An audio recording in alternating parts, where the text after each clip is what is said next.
आज ऐन दिवाळीत सुद्धा तुम्ही सगळी मंडळी आपापलं घर सोडून या सनई छत्रपती शासन पक्षाच्या जिल्ह्याच्या कार्यालयाच्या उद्घाटनासाठी आलात। खऱ्या अर्थानं तुम्ही शिवाजी महाराजांचे मर्द मावळे आहात हे सिद्ध करून दाखवले। काही काम सांगितले की लोक म्हणतात नाही होते, मुलांना शाळेत सोडायचं आहे, नाही बायको दवाखान्यात आहे, आमच्या शेतातलं काम आहे, आमच्या घरी आहे। कोणत्याही दिवशी माणूस बिजीचे एंगेजचे, तो बाहेर पडायला तयार नाही। दसऱ्याला जे छत्रपती शिवाजी महाराज बाहेर पडायचे सैन्याला घेऊन, ते 8 महिन्यानंतर घरी यायचे।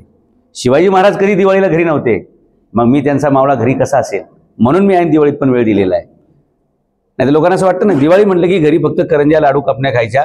हे जर शिवाजी महाराजांनी केलं असतं ना तर आजही आपण मोगलांच्या गुलामीत असतो, हा देश आजही गुलाम असता। म्हणून शिवाजी महाराजांचं ते आपण विसरणार नाही की दिवा लावायचा तर तो समाजात लावूया, दिवा लावायचा तो गडावरती लावूया, आणि जो काय अंधार पसरला आज महाराष्ट्रावरती तो दूर करायचा आपला प्रयत्न आहे। सोमनाथ पोळ माझ्या संपर्कात आले फोनवरनं। मी त्यांना पुण्यातल्या टिपटॉप हॉटेलमध्ये अपॉइंटमेंट दिली, ते चालतात त्यांना एक ते द्राक्षाचं हे पण दाखवलं, प्रदर्शन पण दाखवलं की शहरात हॉटेल केवढे असतात, प्रदर्शनं कसे असतात ते पण बघितलं। लगेच त्यांना तिथे अपॉइंटमेंट दिली। सुबोधजी गेले 10 एक वर्ष माझ्या संपर्कात आहेत त्या संकल्प इव्हेंटच्या माध्यमातून। न्यायाधीश साहेब पण माझ्या संपर्कात फोनवरनंच आले, सोशल मीडियातून। वैद्य साहेबांनी पण मला फोन केला, छानपैकी आमची चर्चा झाली। वकील साहेब पण, ही सगळी माणसं सोशल मीडियातून मोबाईलमधून जोडली। लगेच सोमनाथजींनी जिल्ह्याची जबाबदारी घेतली, ही सगळी माणसं जोडली।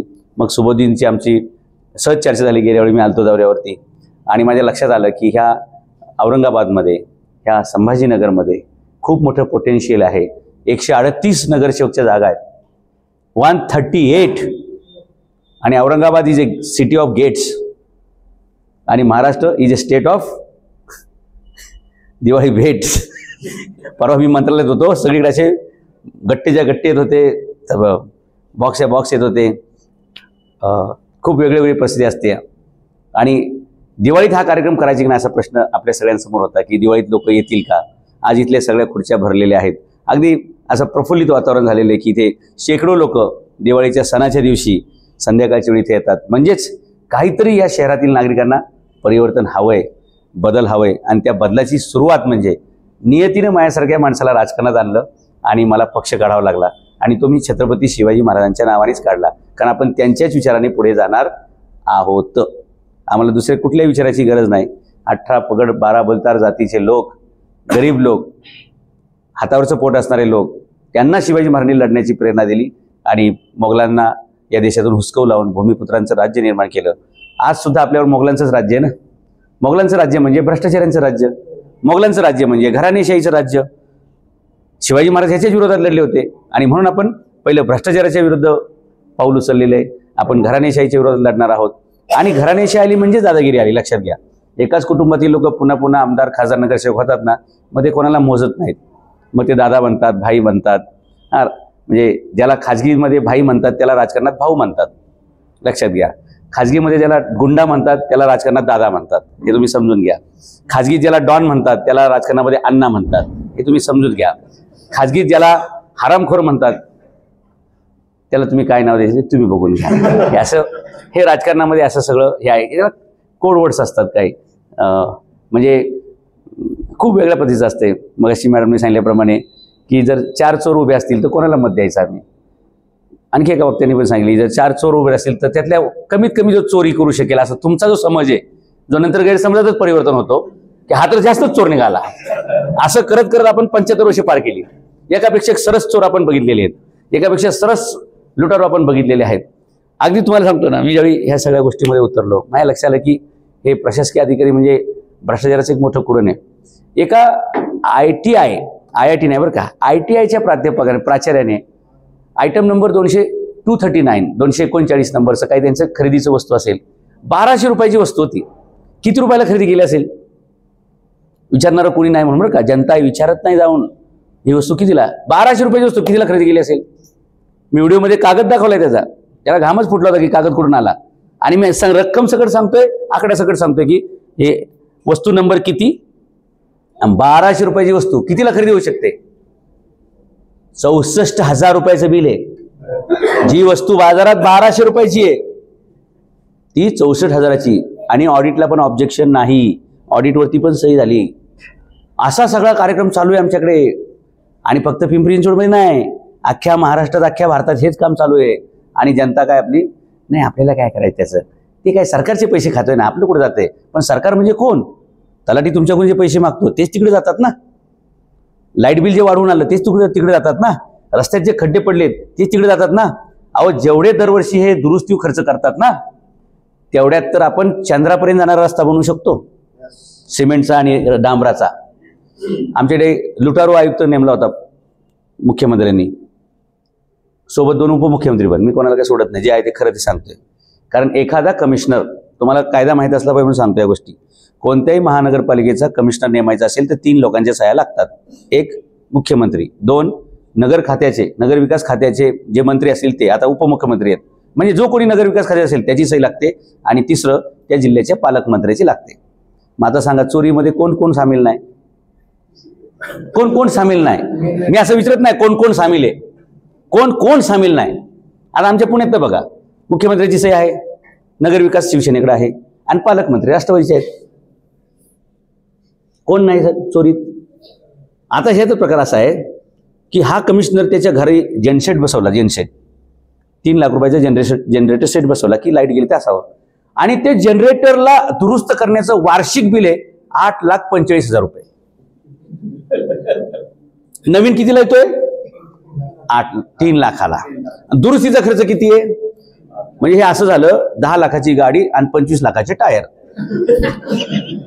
असं सगळीकडे चालू आहे, पण जनता काय बोलत नाही. हे जेव्हा मी बघितलं की एक दिवस हे पुढे जात जात ह्याचा परिणाम काय होणार माहितीये का? ह्याचा परिणाम काय होणार आहे? कोणत्याही लोकल बॉडीला, म्हणजे उदाहरणार्थ नगर परिषद, महानगरपालिका असेल, यांना दुसरे उत्पन्नाचे सोर्सेस नसतात. उत्पन्नाचे सोर्सेस काय असतात? 1 नंबर घराचा टॅक्स, नंबर 2 पाणी कर, नंबर 3 पाणी कर, शिक्षण कर, मलनिसारण कर, वृक्ष कर, शिक्षण कर, असे सगळे 5-6 टॅक्स असतात. त्याच्यातून ह्या महानगरपालिका चालतात.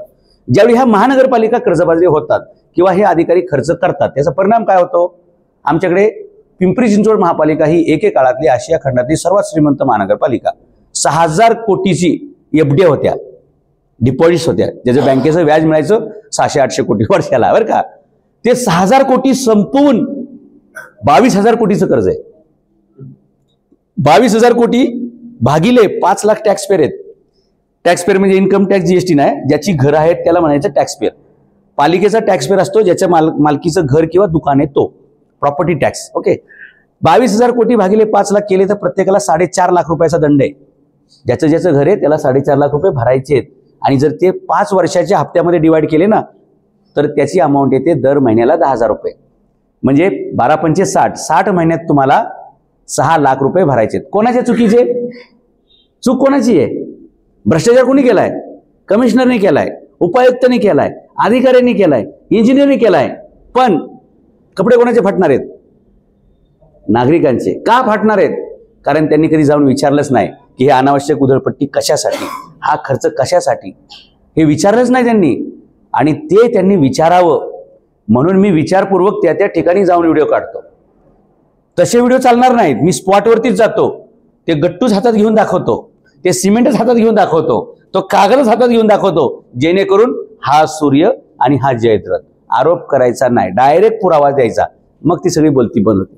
अक्षरशः अशा गोष्टी व्हायला लागल्या की मी व्हिडिओ काढला, मग अशा कार्यकर्त्यांनी सांगितलं, मी व्हिडिओ काढला आणि तो फेसबुकला पडला की 24 तासात ते काम महापालिका लगेच निपटून टाकते. मग ते गटराचा असो, पाण्याचा असो, एखाद्या मुलाच्या शाळेचा असो, काय असेल तो प्रश्न निपटून टाकतात. एक व्हिडिओ काढला, ते चेंबरमध्ये 3 माणसं गुदमरून मेली. 2 तासात कमिशनरला माफी मागणारे व्हिडिओ काढावा लागले. 2 तासात. जसा व्हिडिओ रन केला ना की असं नाही तसं आहे, ती याची जबाबदारी, त्याची जबाबदारी, आणि जे काय झालं त्याबद्दल आम्ही, बरं तेवढं मी थांबलो नाही, त्यांची चौकशी बसवली. त्या चौकशीचं सिस्टम सगळं आलं आणि हे सगळे अशी प्रकरणं पुढे नेली.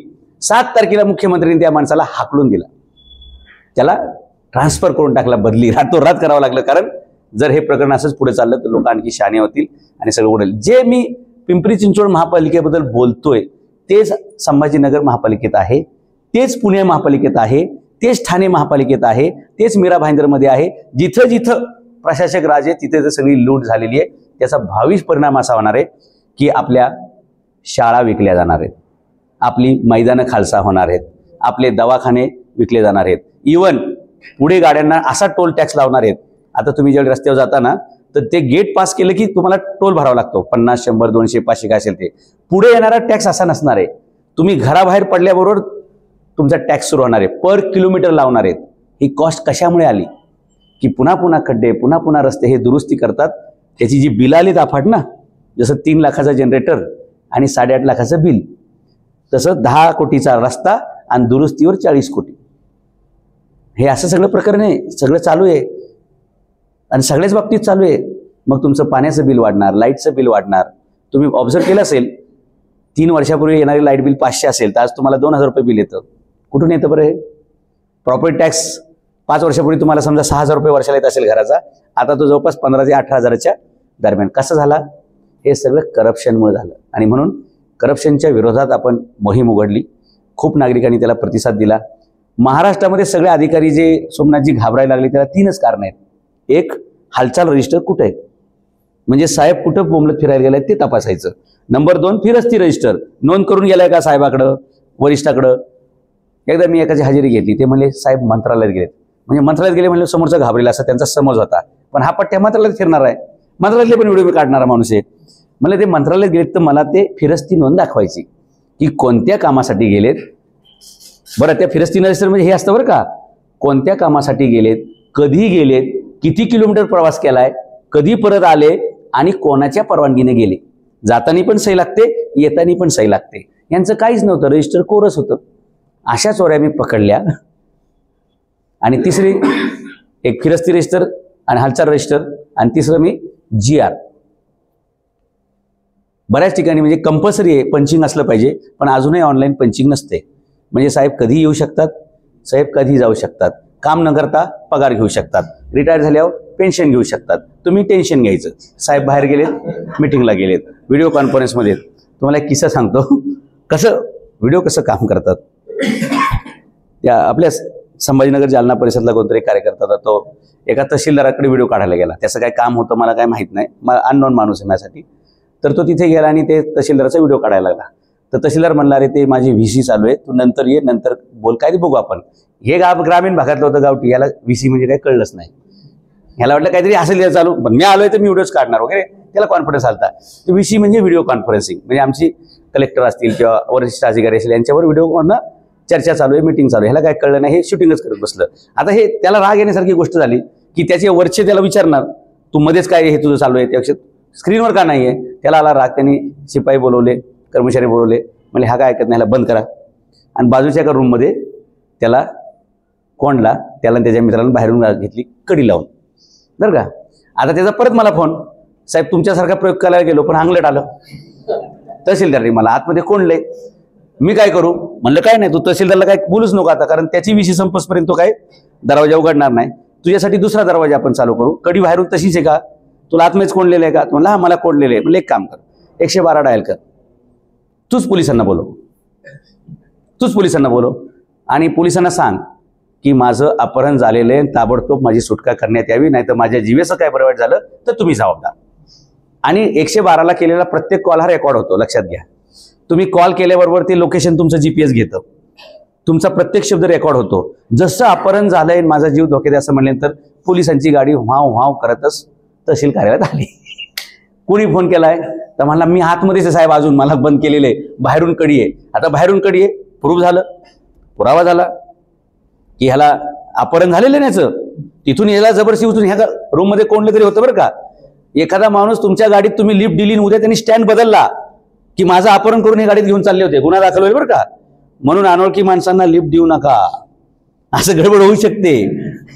पूर्वी आम्ही खूप समाजकार्य करायला गेलतो, पण असं अंगलटीला आमच्या अनेक वकील मित्रांनी सांगितलं. त्यामुळे जो ओळखीचा नाही, पुरुषाला मी लिफ्ट देत नाही, बाकीचं सोडून द्या. कोण कधी कल्टी मारायला, कोण स्पाय म्हणून काय गडबड केलं काय सांगता येत नाही. पोलीस आले, ते कडी उघडली, त्याला बाहेर काढलं. म्हणले बसा गाडीत. कुणी तुम्हाला कोंडलं, म्हणजे आरोपी कोण आहे. म्हणले तहसीलदार. आता पोलीस तहसीलदारच्या विरुद्ध कशी कारवाई करणार, कारण अख्खं पोलीस तालुक्याचं तहसीलदारच्या अंडर असतं. त्यांना आलं टेन्शन, काय करावं. म्हणले बस गाडीत, चल. त्याला घेऊन गेले. तो म्हणला माझ्या तक्रारीचं काय, माझं अपहरण झालं ना. त्यांनी मला तिथून फोन केला की माझं हे आहे. मग तहसीलदार तिथे आले, BDO आले, अनेक सरकारी 20-25 अधिकारी आले आणि सगळ्यांनी त्याला एकदा दम दिला परत. खबरदारचं पुढं काय केलं तर आम्ही तुझ्यावर सरकारी कामात गुन्हा, अडथळा आणला हा गुन्हा, अमुक धमुक असे 4-5 कलमं टाकून तुला बादच करू. त्याचा परत मला फोन, साहेब मला असं म्हणतायत, आणखी अधिकारी आहेत आणि मी काय करू. म्हणलं काय नाही, माझ्यावर गुन्हा दाखल करा 353चा कामात सरकारी कामात अडथळा, पण माझं जे अपहरण झालेलं आहे तो पण गुन्हा दाखल करायचा. आणि हे असं सगळं चालू होतं बरं का. पोलिसांच्या लक्षात आलं की याच्या मागे कोणीतरी गॉडफादर आहे फोनवरती, की ज्याच्यानुसार हा आपला स्टँड पुढचा कायदेशीर घेत चाललेला आहे. आणि तो म्हणला ठीक आहे, माझ्यावर 353चा गुन्हा दाखल करा आणि तहसीलदारांवरती अपहरणाचा गुन्हा दाखल करा. कारण अपहरणाचा गुन्हा दाखल झाला तर लगेच अरेस्ट होईल. अरेस्ट झाली, 2 दिवस जेल झाली, बेलच मिळालं नाही, तहसीलदारची नोकरी जाणार. तहसीलदारनी त्याला बाजूला घेतलं. लक्षात आलं की ह्याच्याकडे गॉडफादर कोणतरी. तहसीलदार मला एक काम करू, तुझंही राहू दे, माझंही राहू दे, तू तुझ्या घरी जा, मला माझ्या कामाला जाऊ दे. आणि अक्षरशः तुम्हाला सांगतो, कशात काही नसताना त्या कार्यकर्त्याच्या मनात सुद्धा नव्हतं, त्याला तहसीलदारनी गुपचूप 50,000 रुपये दिले आणि म्हणले प्रकरण वाढवू. कितीला पडलं हे फक्त कशामुळे, कायद्याच्या ज्ञानामुळे. कायद्याला बंद करायची गरज होती का. ही झाली एक प्लस बाजू. दुर्दैवाची गोष्ट दुसरी अशी पुढची सांगतो, त्याला पैसे मिळाल्यानंतर तो आजपर्यंत माझ्या संपर्कात नाही.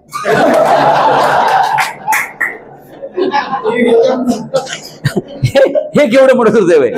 घटना घडली अचानक, त्याला कैद केलं, हे सगळं अचानक. मी त्याला मदत केली अचानक. मी काय विचारलं नाही की बाबा तुझी जात काय, तुझं नाव काय, तुझा धर्म काय, नक्की तू म्हणजे गुन्हेगारी प्रवृत्तीचा आहेस का, सज्जन आहेस का, काय विचारलं नाही. मदत मागितली, आपण केली. आपल्याला काय मदत मागाय पांडव पण येतात, कौरव पण येतात. एकाला सैन्य दिलं, एकाला स्वतःच मदतीला गेला, बरोबर ना. तसं मागेल त्याला मदत, हे आपलं काम आहे. परत त्या माणसाचा काय मला आयुष्यात फोन आला नाही. तो म्हणला असेल बरं झालं, त्याचा व्हिडिओ काढायला गेलो आणि 50,000 रुपये मिळाले. एक घडलेली घटना बरं का. फक्त मला व्यक्तीचं नाव सांगणं योग्य नाही, त्या तहसीलदारचं नाव सांगणं योग्य नाही. अशा खूप घटना घडतात. कशामुळे, कायद्याचं ज्ञान असेल, हे म्हणजे तुम्हाला कायद्याचं ज्ञान आहे हे समोरच्याला जर माहीत पडलं तर तो तुमच्याशी सौजन्यानेच वागणार आणि तुमचं कामच करून देणार, कारण सांगणार नाही. उद्या या, लगेच विचारायचं उद्या काय येऊ, आत्ता काय अडचण आहे, आत्ता अडचण काय, आजचा पगार घेत नाही का. एकाला तर मी सांगितलं होतं, मास्टरवरती सही नाही ना, आजचा पगार कॅन्सल. त्याच्या वरिष्ठाला बोलून घेतलं, तुमची याच्यावर सही नाही, तुमचा पगार कॅन्सल. आणि व्हिडिओज काढून घेत असतो मी, तुमची इथं सही नाही, पगार मिळणार नाही. असं जेवढं आपण सगळं करू ना, लक्षात घ्या, मी नेहमी व्हिडिओमध्ये सांगितले, या महाराष्ट्रातल्या कर्जबाजाऱ्याला जबाबदार भ्रष्टाचार आणि भ्रष्ट अधिकारीचे. शेतकरी जो आत्महत्या करतोय त्याला जबाबदार हे अधिकाऱ्यांचा हलगर्जीपणा, भ्रष्टाचाराचे. ते मगाशी त्या कार्यकर्त्यांनी सांगितले, मी त्या गावात जाऊन, त्या चिखलात जाऊन, शिरसमार्ग नावाचं गाव आहे, बीड जिल्ह्यामध्ये गेवराई नावाचा तालुका आहे. त्या गेवराई तालुक्यात जागतिक दर्जाचे संत्री बनतात आणि त्या पुरामुळे, पावसामुळे 15 दिवस पडला ना, तर त्याच्यामुळे ते शिरसमार्ग नावाचं गाव, आजूबाजूची सगळी गावं जी संत्रीसाठी फेमस होती, ते सगळं अक्षरशः मी तिथे जाऊन ते सगळं शूट केलं ना, अक्षरशः संत्र्याचा खाली थर पडला होता आणि शेतकऱ्याचं खूप मोठं नुकसान झालं होतं.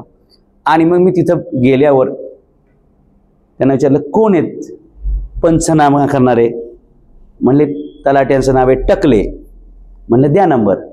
जसा काय टकलेंना फोन फिरवला, समोरून व्हिडिओ काढला बरं का. अजून काय मी तो रिलीज केलेला नाही, कारण मी व्हिडिओ काढल्यानंतर पुढच्या 24 तासात सगळ्या शेतकऱ्यांचे पंचनामे झाले होते. मी राहतो कुठे, पुण्याला, गेलतो कुठे, बीडला.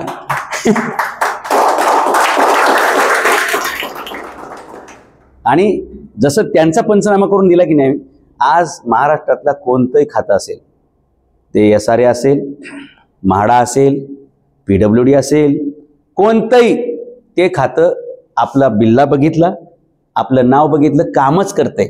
सोमनाथजीने एकदा आमच्याकडे पुणे पिंपरी चिंचवड महापालिकेच्या शिक्षण उपायुक्ताला फोन केला, किरण मोरे नावाच्या अधिकाऱ्याला, आणि ह्यांच्या त्या DPला हे दिसलं, सनई छत्रपती शासन. बाबांनी कामच करून टाकलं.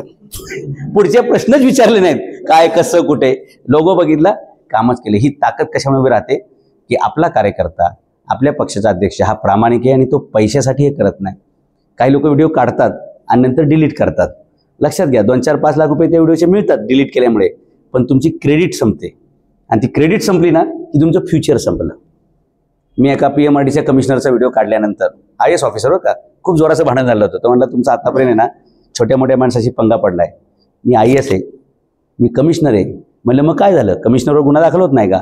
असं ते भांडण पण मी ते व्हायरल केलेलं नाही, कारण सगळंच काय व्हायरल करणं योग्य नाही. आपल्याला जेवढं पाहिजे ना सुईनं काम होतंय तर तो कशाला चालवायची, ते असं सगळं भांडण वगैरे झाला. तर तो म्हणला मी 8 वर्षे होम मिनिस्ट्रीत काम केलेलं आहे, म्हणजे गृहमंत्रालयात काम केलेलं आहे, मी तुमच्यावर गुन्हा दाखल करेल. म्हणलं कोणत्या कायद्यात? म्हणलं IT ॲक्टमध्ये दाखल करेल. म्हणलं IT ॲक्ट वाचलंय का नीट? IT ॲक्टमध्ये एखाद्याचा व्हिडिओ काढता येत नाही, फोटो काढता येत नाही, बरोबर आहे, पण ती व्यक्ती खाजगी असली पाहिजे. ही खुर्ची सरकारी आहे, ही जागा सरकारी आहे, आणि हा माणूस पगारी सरकारी आहे. I can take your video and your photographs, check on Google. म्हणलं चेक करा, तुमच्या ज्ञानात भर पडेल, बरोबर. त्यामुळे नाही तरी पण तुम्ही व्हिडिओ काढू शकत नाही. म्हणलं no, according to the India evidence act 2023 I can take your video and I don't need your permission. मग आमच्या भांडणाची तेवढी सुरुवात मी दाखवली. तो सांगतो no no no, without my permission you cannot shoot. म्हणजे कन्सेंट शब्द वापरलाय, without my consent you cannot shoot. म्हणलं I don't need your consent. तुम्हाला परवानगी देण्याचा अधिकारच नाही तर मी परवानगी मागू कशाला?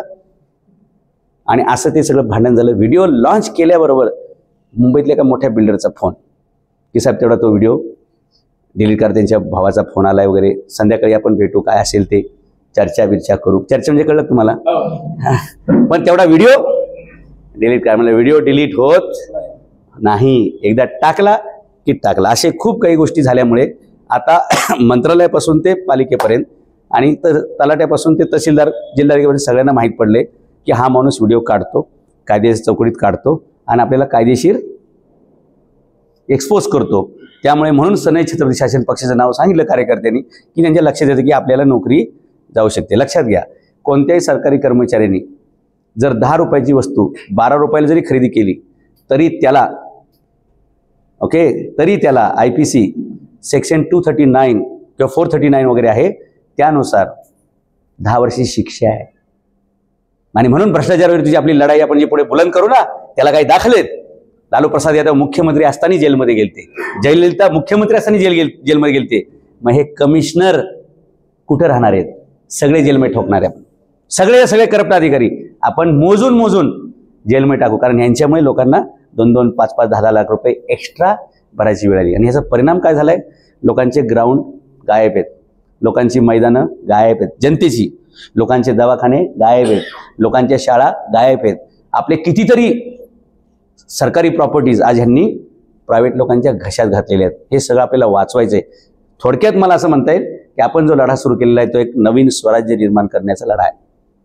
स्वराज्य निर्माण करण्याचा जो लढा आहे, शिवाजी महाराजांनी जे काम केलं ते हेच केलं की करप्शन हटवलं. तेव्हा कुठे लोकांना 4 घास सुखाचे आणि 4 दिवस आनंदाचे मिळाले. तोच आपण रयतेचा लढा आपण उभा करतोय. आपण येणाऱ्या सर्व महानगरपालिकेच्या जागा लढवणार आहोत. 29 महानगरपालिका 4000 पेक्षा जास्त तरुणांना आपण तिकीट देणार आहे. आणि त्यातले 10% जरी पोरं नगरसेवक झाले ना तर या महाराष्ट्रामध्ये आपण पुढचा मुख्यमंत्री ठरवू शकतो आणि पुढची सत्ता आपण आणू शकतो. एवढी ताकद आहे. आता तरुणांचा असा प्रश्न असेल, मी नवीन आहे, 22 वर्षाची मुलं फॉर्म भरू शकतात बरं का न्यायाधीश साहेब? नगरसेवक होण्यासाठी 22 वर्षाची मर्यादा आहे. म्हणजे जस्ट ग्रॅज्युएट झालेली पोरं पुरी फॉर्म भरू शकतात. गमवायला काय हो तुमच्याकडे? 2,500 रुपये डिपॉझिट, 5,000 रुपये डिपॉझिट. बाकी काय छोटा मोठा खर्च तर कार्यकर्तेच करतील. आपण जे पत्रक छापू त्याच्यावर पक्षाचा स्कॅनरच असणार आहे. प्रत्येक घरात जायचं, स्कॅन मारा म्हणायचं. कोणी 50चा स्कॅन मारेल, कोणी 100चा, कोणी 500चा, कोणी 50,000च बंडल खिशात ठेवून देईल. चल तू लढ, आम्हाला अशी माणसं पाहिजेत. हा, असं होतं ना. खूप लोकांना अपेक्षा आहे आपल्याकडून की तुम्ही फक्त सर उमेदवार द्याच, त्याचा जीवानी प्रचार प्रसार आम्ही करू. आपण रॅली काढायचीच नाही, कारण रॅलीत लोक शूट करणार. कोण कोण यांच्या प्रचार देते दाखवायचंच नाही. रॅली काढायची नाही, डायरेक्ट कार्यक्रमच करून टाकायचा. जाहीर सभा करायची काय काही गरज नाही. आपला व्हिडिओ एवढाच एक महत्वाचा आहे. माझ्या नावावर मतं मिळतील, शिवाजी महाराजांच्या फोटोवर नावं मिळतील आणि बाकीचे तुमच्या कर्तृत्वावर मिळतील. नगरसेवक व्हायला काही अडचण होणार नाही. लोक कंटाळत बरं का, मला कुठल्या पक्षाचं नावच घ्यायचं नाही. हे पण आणि ते पण सगळ्यांचं बघून झालेलं आहे. त्यामुळे लोक ज्यावेळी तुम्हाला विचारतील की तुम्हाला मत का द्यावं, नवीन पोरांना का मत द्यावं, मला सांगा.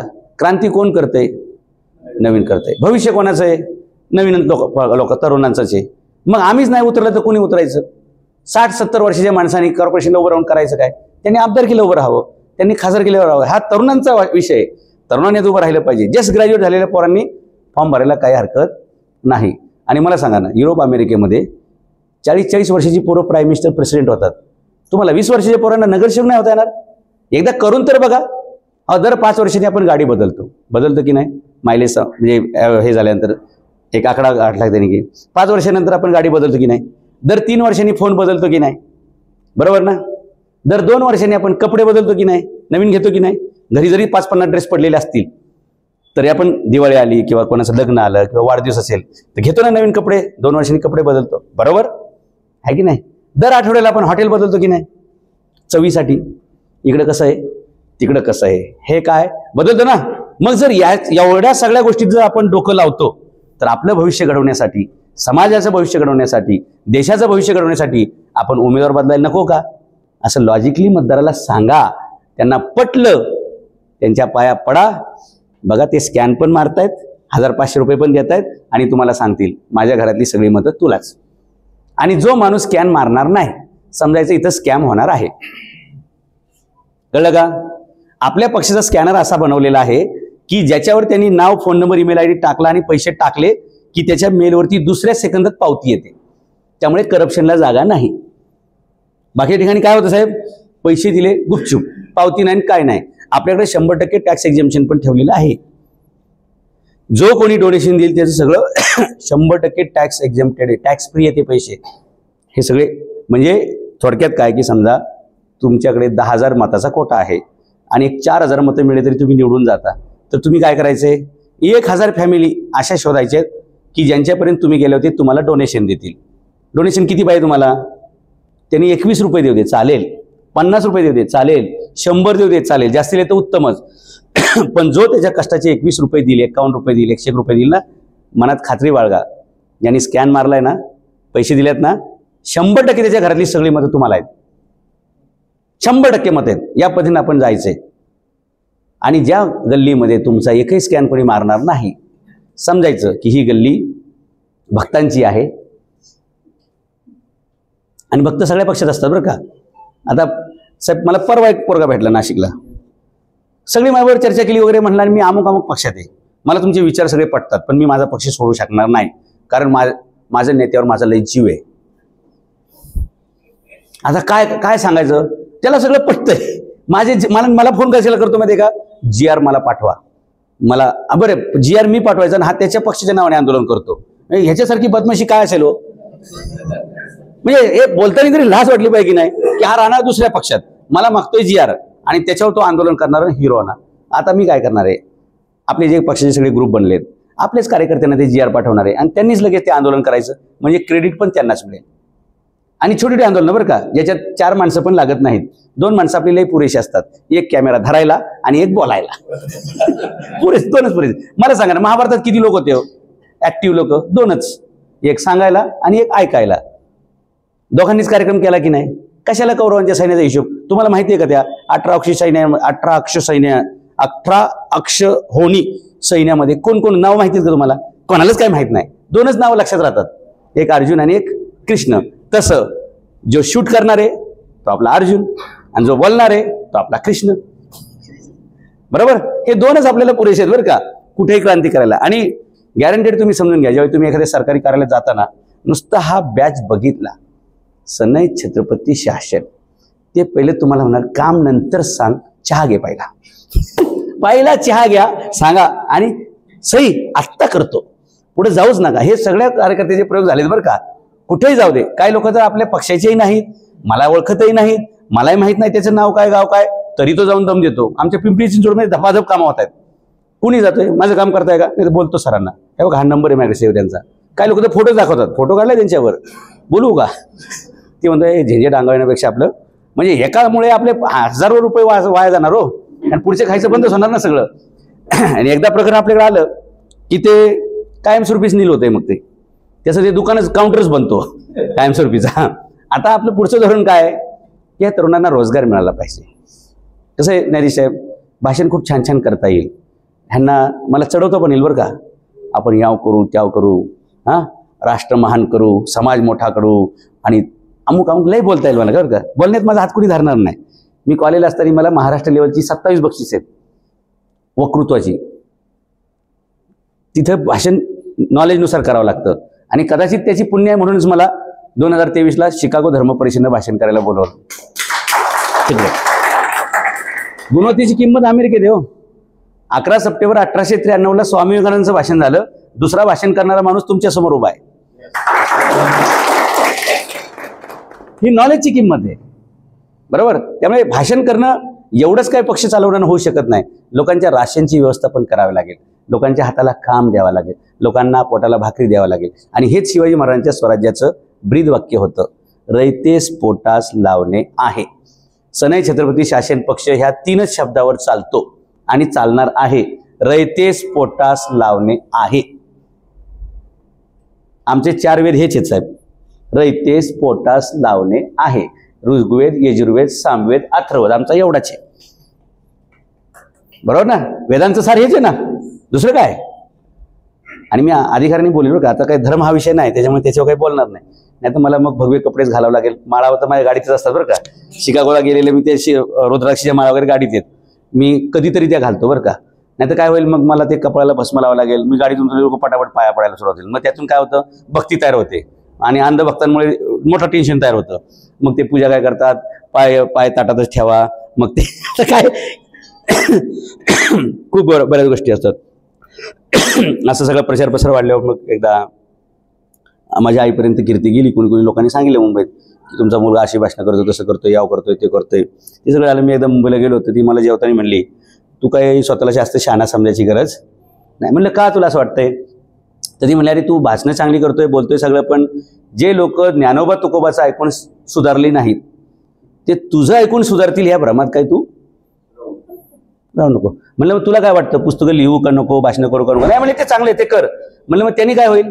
ती म्हणली ह्या सगळ्याचा परिणाम असा होईल की लोकांनी चांगलं वागावं, लोकांनी चांगलं वागावं, याचा फायदा असा होईल, तू तरी चांगला वागशील, एवढा तरी फायदा होईल. लोकांना घडवता घडवता तू तरी घडशील, हा त्याचा फायदा होईल. आणि तेच परिणाम मी शिकागोला गेलो, तोच परिणाम मी एका पक्षाचा अध्यक्ष झालो. लक्षात घ्या, जुनी लोक बोलतात ते थोडंसं मनाला लागणार असतं, पण ते खरं असतं. आपल्याला कसं लागतं, गोड बोलणारा माणूस पाहिजे. म्हणजे बसा रावसाहेब, मग जेवण आपणच मागवायचं, कौतुक आपणच करायचं. का तर आपल्याला 4 माणसं ऐकणारी लागतात ना. एकटं म्हणलं की आपल्याला टेन्शन येतं. आणि म्हणून आपण राजकारणाचा हा ट्रेंड पण बदललाय साहेब, की एखादा राजकीय नेता आला की त्याच्या सोबत 5-25 गाड्या, 100-150 लोकांचं टोळकं, अण्णा आले, तात्या आले, व्हा बाजूला, बाप्पू आले, व्हा बाजूला. हे कशासाठी पाहिजे. मी परदेशात अनेक देशांमध्ये बघितलं, प्राईम मिनिस्टर बरोबर एकच बॉडीगार्ड असतो आणि एक पी असतो, काही गाजावाजा नसतो. परदेशामध्ये प्राईम मिनिस्टर आले, प्रेसिडेंट आले म्हणून कुठल्याही चौकात गाड्या बंद करत नाहीत, ट्रॅफिक जाम करत नाहीत. ज्या फ्लोनी तुम्ही येणार त्याच फ्लोनी तुम्ही जायचं, म्हणजे तुम्हाला कळतं. दुबईचा राजा अनेकदा लोकांनी सिग्नलवर बघितलेला आहे. दुबईचा राजा, ज्याच्या मालकीची दुबई आहे, तो राजा सिग्नलवर लोकांनी बघितलाय. कशा परिस्थितीत बघितलाय, सिग्नल पाळताना, स्वतः गाडी चालवताना. आपल्याकडे होईल का हे, म्हणून आपली दुबई होत नाही. नियम पहिले राजाला असतात, नियम पहिले मंत्र्याला, अधिकाऱ्याला, मुख्यमंत्र्याला असतात आणि मग जनतेला असतात. इथं नियम फक्त जनतेला. साहेब येणार आहेत, 1 तासभर एक रस्ताच बंद, की साहेब इकडून जाणार आहेत. चुकीचं आहे की नाही हे सगळं बंद करणार आहे आपण. No VIP protocol. जर तुम्ही ट्रॅफिकमध्ये 4 तास अडकले ना तुम्ही, तर तुम्हाला कळेल की ही लोक रोज कशी मारतायत आणि ही कशी जगतायत, हे तुम्हाला कळलं पाहिजे ना. आणि म्हणून हे जे VIP कल्चर आहे ना राजकारणाचं, ते आपण मोडीतच करायचं. साहेब आले की असे 2-4 सांड बाजूला उभे, बाउन्सर निळे कपडे घालून वगैरे, काळे कपडे घालून. कशासाठी बाउन्सर लागतात सांगा बरं. What is meaning of this. Are you a criminal, that's why you are keeping goondas with you. पगारी गुंडे कशासाठी पाहिजे. हे सगळं जनतेला बदलता येईल बरं का. आणि हे बदलण्याची संधी एकच असते, मतदान. त्यावेळी लोकांनी मत विकू नये, त्यावेळी लोकांनी पैसे घेऊ नये, मटण ताटली बाटली वाटली ह्याला अडकू नये, किंवा आपल्या जातीचा आहेस मलाच मत दे, चुकीचं आहे. माझ्या धर्माचा आहेस, चुकीचं आहे. तू जातीचा, धर्माचा, प्रांताचा, भाषेचा काही बोलूच नको, तू लायकीचा काय एवढंच सांग. या पद्धतीने आपण केलं पाहिजे. म्हणून लायकीचे उमेदवार राजकारणात नसल्यामुळे बाकीच्या लोकांचं फावलं, म्हणून आपली जबाबदारी वाढली की लायक उमेदवार दिले पाहिजेत. पांडव नव्हते म्हणून कौरवांचा मात चालला होता. आता आपण पांडव युद्धात कुरुक्षेत्रात उतरवणार आहोत. संख्येने कमी राहतील, गरीब वाटतील, पण भल्या भल्याचा टांगा पलटी करतील. आणि आपल्याकडे स्ट्रॅटेजी ठरलेली आहे, रणनीती ठरलेली आहे. तुम्ही काही मतांची काळजी करायची नाही. सोबत तुमच्या कमीच माणसं ठेवायची, दिसलीच नाही पाहिजे तुमच्यावर कोण आहे, गुप्तच प्रचार झाला पाहिजे. गुप्त मतदानात मोठी क्रांती आहे बरं का. म्हणून आपण जाहीर रॅली घ्यायचीच नाही. यांची रॅली सुरू होईपर्यंत आपला व्हिडिओ अख्खा महाराष्ट्र उलटापालटा करून टाकेल. यांची सभा सुरू होईपर्यंत आपला एखादा व्हिडिओ सगळं गणित बदलून टाकेल. आणि असे खूप कागद आहेत बरं का आपल्याकडं, की ऐनवेळी सगळी आपण गणित उलटीपालटी करून टाकू. आता परवा आलं की नाही एक प्रकरण, मुख्यमंत्र्यांचे मामाच अडकणार आहेत त्याच्यात. ते जैन लोकांची शाळा, 230 कोटीची जागा, 3,500 कोटी त्याच्यावर ना पावणार आहे. ते भ्रष्टाचार आला की बाहेर, हा सगळे जैन लोक आहेत ना रस्त्यावर उतरले तर.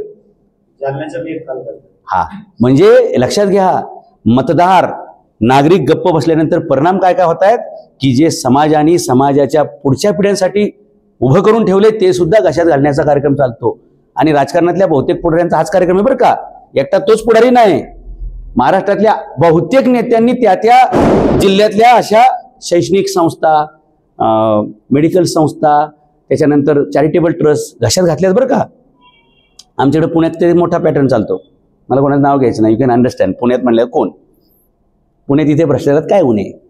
तुमची समजा शैक्षणिक संस्था असेल तर तुमची संस्था बघण्यासाठी म्हणून कसं यायचं, तर तुमचा विद्यार्थ्यांचा पारितोषिक समारंभ, विद्यार्थ्यांचा निरोप समारंभ, त्यानिमित्त यायचंच नाही संमेलना. बघायचं शाळा चकाचक वाटली, पॉश वाटली तर लगेच म्हणायचं तुमच्या शाळेला मी 10 कोटी रुपयाचा निधी देतो माझ्या खात्यातून वगैरे, आणि मग मला ट्रस्टी करा द्यात.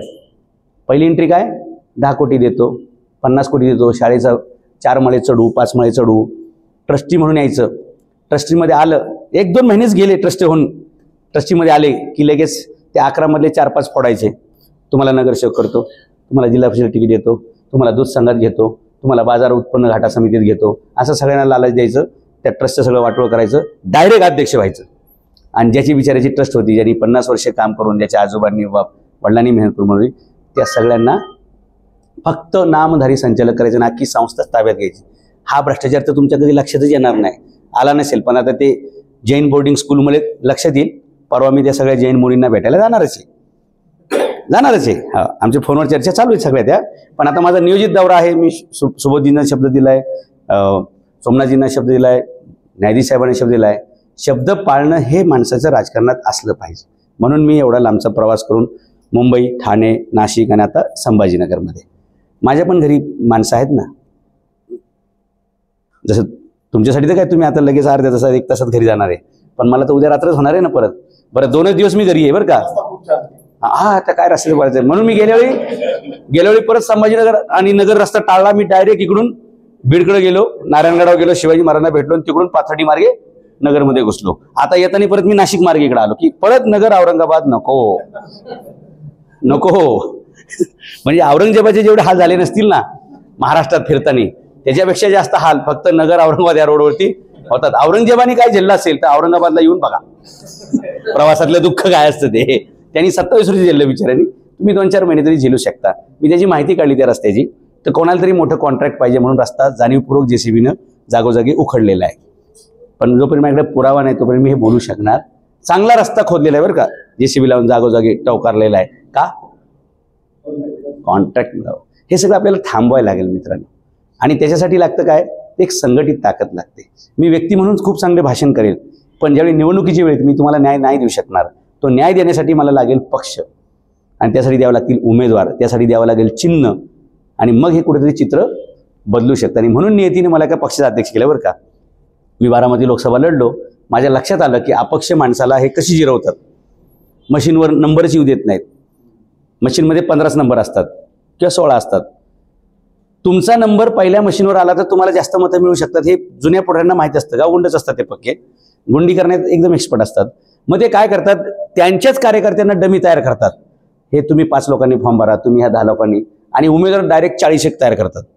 ॲक्च्युली असतात रणांगणात किती 7, 8, 5 एवढेच असतात. पण तुम्ही त्यांना कॉम्पिटिशन चांगली देऊ नये म्हणून डमी प्रत्येकाला 10,000 रुपये 5,000 रुपये भरून देतात. फॉर्म भरून क्लिअर पण करतात. त्याला पण 50 रुपये देतात. फक्त त्यासाठी फॉर्म विड्रॉ करायचा नाही. मतदार यादीत फक्त ती नावं राहिली पाहिजे. जेणेकरून काय होतं, तुमचा नंबर 2ऱ्या मशीनवर येतो, 3ऱ्या मशीनवर येतो, 4थ्या मशीनवर येतो, 5व्यावर आला तर विषय संपला. माझा नंबर दुसऱ्या मशीनवरती आलता, दुसऱ्या नंबरला होतो मी, पण दुसऱ्या मशीनकडे कोण बघतच नाही. हा मला एक लॉस झाला. अपक्षाचे सगळे तोटे माझ्या लक्षात आले. म्हणलं नाही, हे असं टिकणार नाही. आम्ही काही लोकांनी चर्चा केली, आपण पक्ष काढूया, आणि पक्ष काढलाय. आता तुमचा नंबर 3ऱ्या किंवा 4थ्याच नंबरला असणार आहे, जास्त लांब जाणार नाही, 3ऱ्या किंवा 4थ्या. त्याचं कारण असं आहे की पहिले जे 2 नंबर असतात ना, ते राष्ट्रीय पक्षांना राखीव असतात. राष्ट्रीय पक्ष BJP आहे, काँग्रेस आहे, वगैरे वगैरे असतील. दुसरा नंबर कोणाचा लागतो? राज्य पक्षाचा लागतो, की राज्यात कोण आहेत निवडणूक लढणारे. समजा उबाटा असेल, राष्ट्रवादी असेल, किंवा जनता दल असेल, वगैरे असे पक्ष असतात. आता तुम्हाला संधी कितव्या नंबरवर माहिती आहे का? किमान 3ऱ्या नंबरवरती संधी आहे. किमान 3ऱ्या नंबरवरती तुम्ही असणार आहे.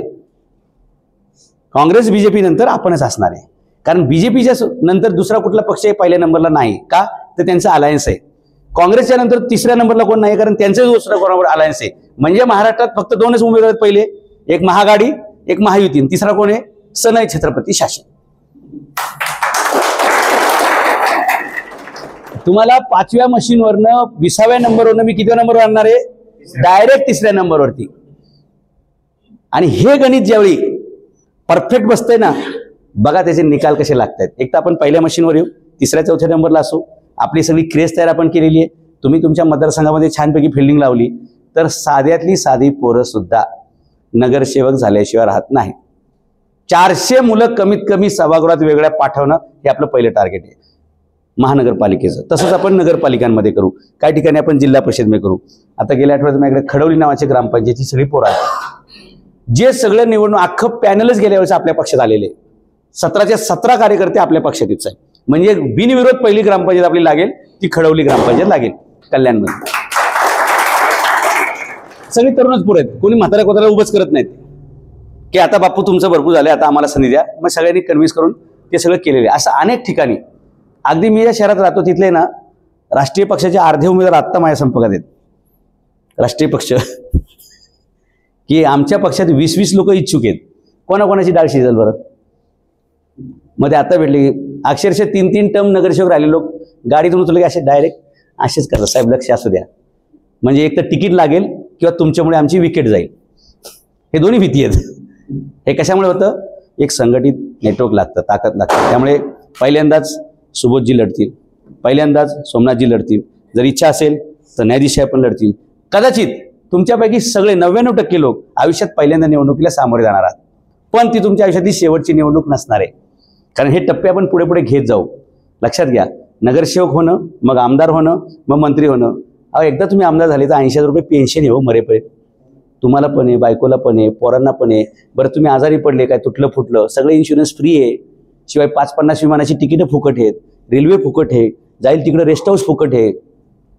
आणि तुम्ही उगाच आपलं आयुष्य इकडे फुकट घालत बसले. तिकडे सगळं फुकट आहे, इकडे तुम्ही राबत बसले. राव मला सांगा, लोक म्हणतात की साहेब आम्ही राजकारणात काय यावं. माझं म्हणणं असं आहे की 10 लाख पोरं तयारी करतात आणि 300 जागा असतात UPSC MPSCच्या. तिथं तुम्ही तयारी करता 10-10 वर्ष. आहे का शहाणपणा ह्याच्यात? 300 जागांसाठी 10 लाख पोरं फॉर्म भरतात, 2-2, 4-4, 5-5 वर्ष अभ्यास करतात. सरकार नोटीसच काढत नाही, जाहिरात काढत नाही, जाहिरात काढले परीक्षाच होत नाही, परीक्षा काढली रिझल्टच लागत नाही, रिझल्ट लागला पोस्टिंगच होत नाही, पोस्टिंग झाली पगारच मिळत नाही. एवढं सगळं असताना पण पोरं मी कलेक्टर होणार, मी SP होणार. कुठून होणार? 300 जागांमध्ये शक्यता कमी आहे. पहिलीपासून ते ग्रॅज्युएशन, डबल ग्रॅज्युएशन शिकण्यापर्यंत पोराची 25 वर्ष जातात. 25 वर्ष शिक्षणाचा खर्च किती झाला?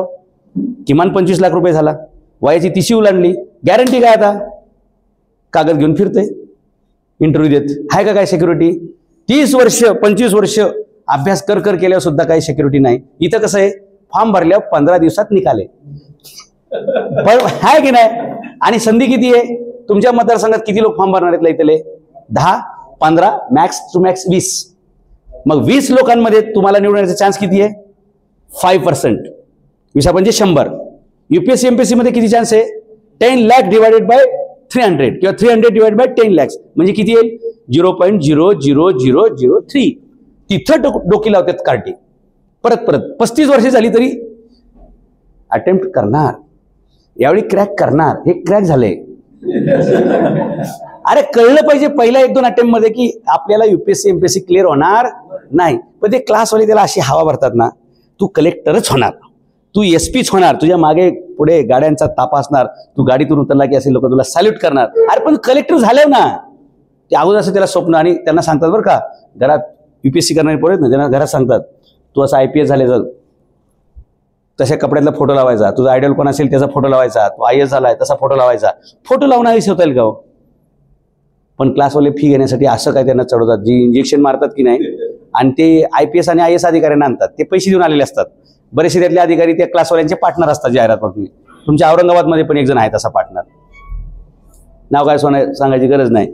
आपण असे भाषण करणाऱ्यांवरती विश्वास ठेवू नका, कधी नांगरटीत जाताल. काय कळलं का मला काय म्हणायचे? नाव विश्वास असलं कोणाचं म्हणून विश्वास ठेवावा अशी परिस्थिती काही विश्वासपूर्ण राहिलेली नाही. त्यांना भाषणाचे पैसे मिळतात, क्लासमधली टक्केवारी मिळते, विद्यार्थी केवढे आणले तेवढ्याची, म्हणून ते भाषण करणार. काय IPS व्हायचं, IAS व्हायचं, इथं भरतीच नाही, करायचं काय? पेपरच होत नाही, करायचं काय? पेपर फुटतोय, तपासणीच होत नाही. मग तिथे रिस्क घेण्यापेक्षा आयुष्याची तिथं रिस्क आहे, इथं फक्त 15 दिवसाची रिस्क आहे. म्हणून मी माझं तरुणांना विनंती आहे, धनाधन फॉर्म भरायचे. आणि एकट्याचा काळ डाव टिकणार नाही म्हणून तर मी पक्ष काढलाय ना. 138 लोकांचे फॉर्म भरले आपण इथे, आणि 138 लोकांनी फक्त 10 लोकच घरातले घेऊन आले. तेवढी मोठी सभा होईल. आणि बाईक रॅली काढायचीच म्हणली तर प्रत्येकाने फक्त 10 बाईक आणल्या. किती झाल्या हो? 138 गुणिले 10 किती झाल्या? आपण एका उमेदवाराची काढायचीच नाही, 1,500 बाईक. काय होईल हो? औरंगाबाद, छत्रपती संभाजीनगर महापालिका सगळी उलट पलट गणित होऊन जाईल ना. आणि हेच करायचं असतंय. शिवाजी महाराजांच्याकडे 1000 सैन्य असेल ना तर ते 10,000 दाखवायचे. तुम्हाला एक किस्सा सांगतो बरं का, वेळ आहे का? आहे ना. गणित कसं असतं, गिमिक्स कसं असतं. शिवाजी महाराजांना पन्हाळा जिंकायचा होता. पन्हाळा किल्ला म्हणजे शिवाजी महाराजांचा जीव होता, कारण स्वराज्याची उपराजधानी त्या कोल्हापूरचा आपला पन्हाळा किल्ला. तर स्वतः शिवाजी महाराज एकदा पन्हाळा जिंकायला गेले, 1000भर मराठे मारले गेले, मावळ्यांचं नुकसान झालं. त्यामुळे त्यावेळी नेताजी पालकर वेळेवर येऊ शकले नाही. काय कारण असेल काय सांगता येत नाही. 8 वर्षे सरसेनापती असलेला माणूस शिवाजी महाराजांनी एका वाक्यात डिसमिस करून टाकलं, समयास कैसे न पावला. तुम्ही वेळेत न आल्यामुळे दुसरी बाजूची आघाडी उडायची होती, तुम्ही वेळेत आले नाही, 1000 माणसं मारली गेली, सेनापती पदावरून काढून टाकलं. हा प्रसंग झाल्यानंतर म्हणजे पन्हाळा एवढा बेलागे हे लक्षात घ्या की पन्हाळा जिंकणं एवढं सोपं नाही. शिवाजी महाराजांची चर्चा चालू होती, कोण जिंकेल कोण जिंकेल. जसं तानाजी मालुसरे म्हणला मला सिंहगडवर पाठवा, तसा हिरोजी ते कोंडाजी फर्जद नावाचा एक पट्ट्या होता, तो म्हणला महाराज मला द्या तेवढे पन्हाळ्याचं काम. महाराज म्हणजे चल दिलं. काय कोणतरी उमेदवारी भरतोय ना, आपण त्याला फॉर्म देऊन टाकू, चला असं महाराजांचं पण धोरण होतं. तेच आपण पुढे चालू. म्हणजे कोंडाजी फर्जद तुला लढायचं, जा पन्हाळा जिंक. म्हणजे पन्हाळ्यावर किती सैन्य, आता हे सगळे इंटेलिजन्सचं काम झालं सगळं. पन्हाळ्यावरती सैन्य किती आहे, शस्त्र किती आहेत, झोपायची त्यांची वेळ काय, कधी जागरूक असतील, पहारे कुठं असतात नसतं, हे सगळं चेकिंग झालं. आणि म्हणले मग तुला किती माणसं पाहिजेत? तर म्हणला मला एक 65 माणसं द्या. 65च माणसं द्या. म्हणजे काय बोलतोय कळतं का तुला? हा म्हणला 65 फक्त पुढे जातील आणि 1000 माणसं मागे राहतील, म्हणजे 1065 एवढाच आपला आकडा. म्हणजे लयतले 1200 मला सैन्य द्या. आणि तो आला पन्हाळ्याच्या पायथ्याला, कोंडाजी फर्जद. गडावरती सैन्य किती? 5000. हे किती येतं मोजून? 1065. आता हल्ला तर करायचा आहे, पण युद्ध न करता जिंकायचंय. मग यांनी सांगितलं सैन्याला काम. लांबून गेलते, सगळं पायदळ गेलं, काय घोडेस्वार असतील, गेले. म्हणले आजचा मुक्काम ह्या जंगलात करायचा, उद्या लढायचं, बघू काय करायचं ते. झालं दुसरा दिवस उगवला. ते म्हणले सगळे चर्मकार गोळा करा, सगळे तेली गोळा करा, सगळे कायकडी गोळा करा. तर मावळे म्हणले आम्ही काय ह्या भानगडी करायला का? दिवाळीचे फटाके आणा, फुलभाजी आणा. तेल्याचा काय संबंध आहे? चर्मकाराचा काय संबंध आहे? कायकड्याचा काय संबंध आहे? म्हणले युद्धाचा सेनापती कोण आहे? कोंडाजी फर्जद. मग ऐकायचं कोणाचं? कोंडाजी फर्जदचं. ते म्हणले आता काय बॉस बोलतोय. राजा बोले, सैन्य आले, गेले सगळे गावामध्ये, जेवढ्याचं तेल भेटेल ते घेऊन आले, जेवढ्याकडं हे भेटेल ना आपलं चामडं वगैरे भेटेल, म्हणजे त्या हे म्हणतो आपण रस्स्या, थोडक्यात रस्स्या, ते घेऊन आले. आणि बाकीच्या सैनिकांना सांगितलं काम. ते कायकडी म्हणजे कोण? ते बांबू कापणारे लोक. काम तेच तेवढं की कळक कापायचे, बांबू कापायचे आणि तासून सगळे ओके करायचे, असे लांब लांब बांबू. आणि त्यांना सांगितलं प्रत्येक खाच्यावरती एक एक खाचा, जिथं डोळा असेल तिथे खाचा करा आणि त्याच्यात बाकीचे छोटे छोटे काठ्या रोवून टाका. म्हणजे असा बांबू, त्याला इकडं 5 इकडं 5 अशा काठ्या रोवल्या. झालं इथपर्यंत. बांबू तोडले, बांबूवरती असे 10 इकडं 5 इकडं 5 हे केले. म्हणले आता एक काम करा, ह्याला फडकी बांधा. फडकी बांधली, ह्याच्यावर तेल होता, म्हणजे आता पुढचं काय? म्हणजे काय नाही, मी वर गेल्यानंतर सिग्नल दिला की पुढचं पेटवायचं फक्त मागे पुढे मागे पुढे. आपला झोकाळा असतो की नाही, मागे पुढे. किती लोक आहे तुम्ही? 1000 लोकांनी 1000 बांबू हातात घ्यायचे. इकडे 5 मशाली पेटलेल्या असतील. मशाली म्हणजे काय? 10 मिनिटाचा खेळ फक्त. मी सिग्नल दिला की तेवढ्या पुरतच करायचे. लय अशा बादल्या तेल आणायचं नाहीये, त्याच्यावर ओतलंय तेवढंच. म्हणजे कमी पैशात कमी इन्व्हेस्टमेंटमध्ये कसा कार्यक्रम होतो बरं का. इतिहासकार असल्यामुळे अशा खूप गोष्टी शोधलेल्या असतात आणि त्याचा मला फायदा होतो राजकारणात, बरोबर. हे सगळे गेले रात्रीच्या वेळी. एक 60-62 मावळेवर चढले. कुठून चढले? जिकडे किल्लेदार होता तिकडे चढले. आता काय लोक भेटले असतील मध्ये, जागता पारा असतो बरं का किल्ले, काय झोपलेले नसतात पेंगलेले. कोणतरी पकडलं असेल.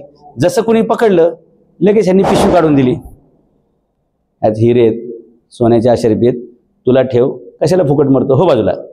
झाला तो बाजूला, गपचिप डायरेक्ट वर गेलं. आता 60-65 लोक किल्ल्यावर येतात. काय सोपी गोष्ट आहे का? कोणाला कळत नाही का? अर्थात मुठी दाबणे, मोठ दाबणे म्हणजे कळलं तुम्हाला. सरकारमध्ये हेच चालतं ना. साहेब असू दे ना, तुम्हाला ठेवा ना, कशाला काय, आम्ही प्रेमाने दिले, गिफ्ट दिले दिवाळीचं, असं करून तो विषय क्लोज. मग चौकशीशिवाय काय होत नाही. ते सगळे वर गेले. जिथं किल्लेदार झोपला होता तिथपर्यंत पोचले बरं का. किल्ल्यावरती सुरक्षित असा किल्लेदाराचा वाडा असतो, त्या वाड्याला पण पहारा असतो. तो पहारा पास करून हे सगळे किल्लेदाराच्या बेडपर्यंत पोचले आणि बेडवर पोचले की डायरेक्ट त्याच्या गळ्याला लावली तलवार. उठा. तुला कोण आहे तुम लोग? आता कोण आहे काय ओळख सांगायची गरज आहे? ती पगडी बघितल्याच कळते, अरे मराठी आले. आणि मराठ्यांची ती ओळखच होती. कुठूनही कुठे येऊ शकतात अचानक. मुंबईत प्रकट झाले, सरकारला जामच करून टाकलं 5 दिवसात. कधी रे प्रकट होणार ते? उठा, गळ्यावर तलवार आहे, सरेंडर करा म्हणले. तो म्हणला 550च वर आला असतात, जास्त नाही. 5000 सैन्य गडावरती, सगळे सगळे कापून काढू. आता हे कोंडाजीचं काय म्हणणे, ते कापून काढण्यासाठी तू जिवंत राहिला पाहिजे ना, तू तर जिवंत पाहिजे ना. आणि त्याला त्या वाड्याच्या वरचा जो मोकळा सज्जा असतो की नाही, तिथं घेऊन गेले. सगळ्या बाकीच्या मशाली पेटवायला लावल्या. किल्लेदार त्याचा उभा आहे, गळ्यावर तलवार उभी आहे, बाजूला 60 लोक बॉडीगार्ड सगळे मराठ्यांचे उभे आहेत.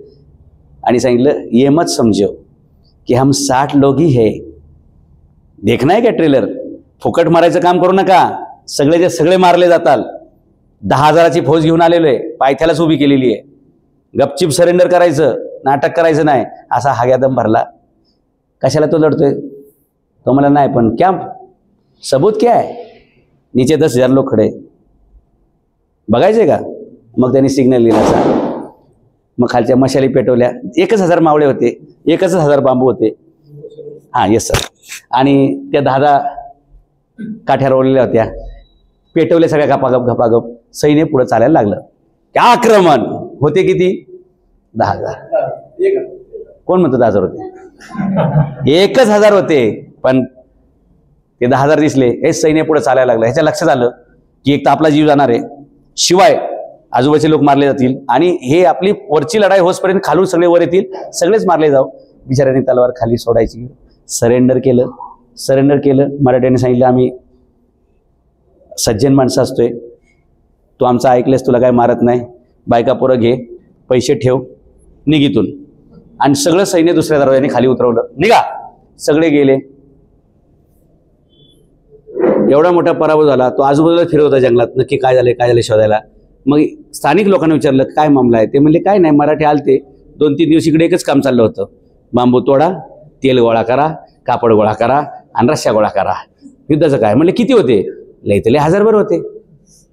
अरे आपल्याला गंडवलं रातोरात्र. आंध्रात कुठं कळतंय की माणसं आहेत का फक्त गाठ्या येतं? आणि 1,000 लोकांनी 5,000 सैन्याचा असा दणकून पराभव केला, युद्ध न करता.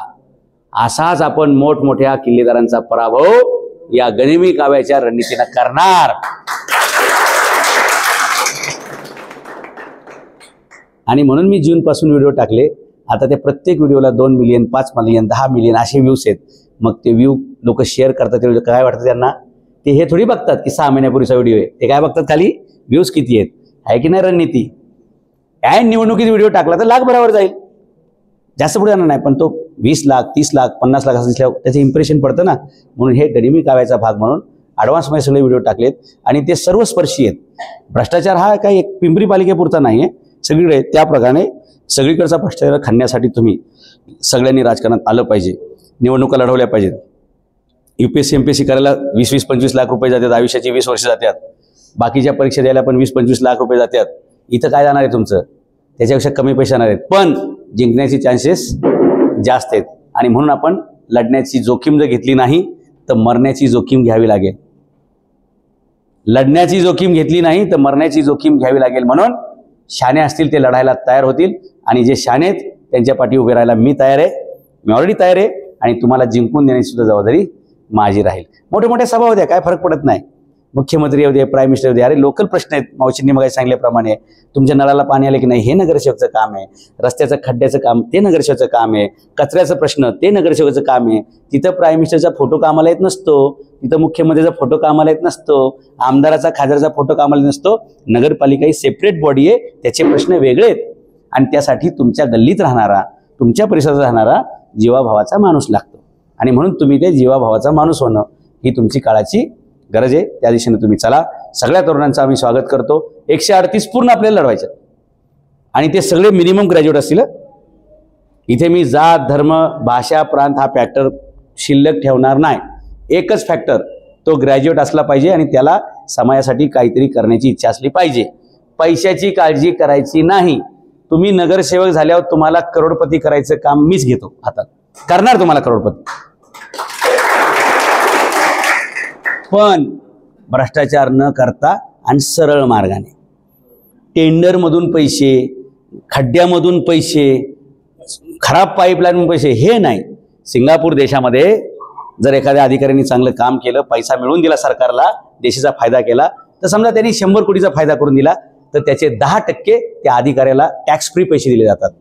तर असं आपण योजना करूया की लोकांना चांगलं मिळेल, चांगले पैसे वाचतील, जे काही पैसे वाचतील त्याचा इकडं फायदा झाला पाहिजे. समजा पूर्वी 100 रुपयाला वस्तू मिळत होती, तीच क्वालिटीची वस्तू जर 10 रुपयाला आपल्या माणसाने घेऊन दिली पालिकेला तर फायदा झाला की नाही 90 रुपयाचा. त्या 90 रुपयाचे 10% आपण ह्याला ऑफिशियली चेक पेमेंट करायला काय प्रॉब्लेम आहे? चांगल्या कामाला प्रेरणा मिळाली पाहिजे आणि वाईट कामाला शिक्षा मिळाली पाहिजे. हे सूत्र ज्यावेळी चालतं त्यावेळी सिंगापूर सारखा देश उभा राहतो. आणि म्हणून सिंगापूर एवढासा छोटा देश आहे आपल्या संभाजीनगरपेक्षा, पुणे पिंपरी चिंचवडपेक्षा, पण त्याचं डॉलरची किंमत 70 रुपये आपल्या, म्हणजे आपले 70 रुपये इक्वल टू $1 आहे. आणि त्यांच्या प्राईम मिनिस्टरचा पगार किती माहिती आहे का? एवढासा देश आहे. आपल्या महापालिकेच्या आयुक्ताचा किती पगार असतो? 2-2.5 लाख रुपये असतो. सिंगापूरच्या देशाचा, सिंगापूर हे स्टेट आहे आणि ते सिटी पण आहे आणि नेशन पण आहे बरं का, म्हणजे ते राज्य पण आहे, नगरपालिका पण आहे आणि ते देश पण आहे. किती पगार असेल सिंगापूरच्या प्राईम मिनिस्टरचा? ज्यांनी सिंगापूर घडवलं त्या ली क्युन क्यूचा मुलगाच आता आजही प्राईम मिनिस्टर आहे. म्हणजे विश्वास किती आहे जनतेचा? ज्यांनी विकास केला देशाचा त्याच्यावर त्यांच्या जनतेचा आजही विश्वास आहे. ली क्युन क्यूचा मुलगा आज प्राईम मिनिस्टर आहे. पगार किती आहे माहिती आहे? डोनाल्ड ट्रम्पच्या पगारापेक्षा दुप्पट. अमेरिका केवढी मोठी आहे? अमेरिकेच्या राष्ट्रपतीच्या दुप्पट पगार, मला वाटतं काहीतरी $2.5 लाख महिन्याचा पगार आहे.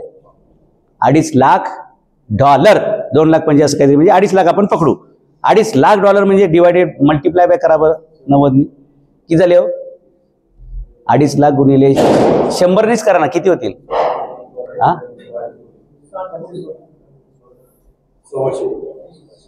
तरी आपण विचारच केला नाही एवढ्या रकमेचा. काय गडबडच झाली मोठी. 2.5 लाख गुणिले 10 केले तर 25 लाख होतील, 100 केले तर 2.5 कोटी होतील. महिन्याचा पगारच जर 2.5 कोटी असेल, बरं गाडी फ्री आहे, घर फ्री आहे, सगळं फ्री असं असेल तर 2.5 कोटी नेट बॅलन्स झालं ना. मग तो माणूस कशाला भ्रष्टाचार करेल? आपल्याला कसं आहे, नगरसेवकाला पगार नाही, आम्ही मानधन घेत नाही आणि पालिका लुटून खाल्ल्याशिवाय राहत नाही. ममता बॅनर्जी काय म्हणते नेहमी, मी 1 रुपया फक्त पगार घेते मुख्यमंत्री म्हणून. बंगालचं काय झालं? लोकांना 10 रुपयाचा पण रोजगार नाही.